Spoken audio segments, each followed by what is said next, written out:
More than 24 hours after this fire started, crews are still working to try and put it out. As you can see here behind me, federal fire crews and Navy fire crews are continuing to douse the USS Bonhomme Richard with water.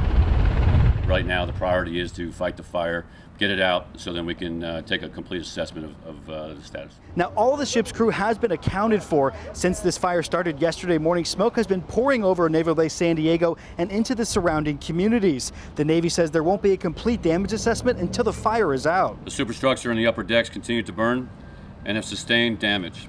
The forward mast has collapsed and the ship is listing. However, dewatering is in progress and we're keeping a good balance between both. Crews on the ground on San Diego Bay and now in the air are using helicopters hitting the ship with water. For the last 24 hours, 400 sailors have been on board that ship to make sure that we make every effort to save that ship. San Diego County officials are telling residents to assume the air quality near the ship is unhealthy, to limit their exposure and to stay indoors. The Navy says no ordnance or aircraft are on this amphibious assault ship, but there is 1 million gallons of fuel. Absolutely a concern, but again, we're doing the mitigation and we're making sure that, again, the risk of that is low. Right now, Navy officials say there are about 2 decks in between that fire and the fuel, something officials are continuing to closely monitor. We go after and we plan for worst case all the time. We train to it, and we're going to make sure we don't get there.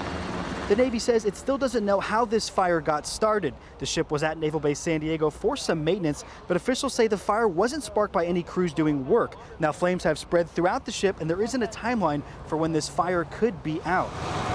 If you're coming down to this area, you'll notice that the ship is listing or tilting a little bit. Now, Navy officials tell us that isn't necessarily concerning, and it's just because of all the water that's been dumped onto that boat. Here at Naval Base San Diego, Matt Hoffman, KPBS News.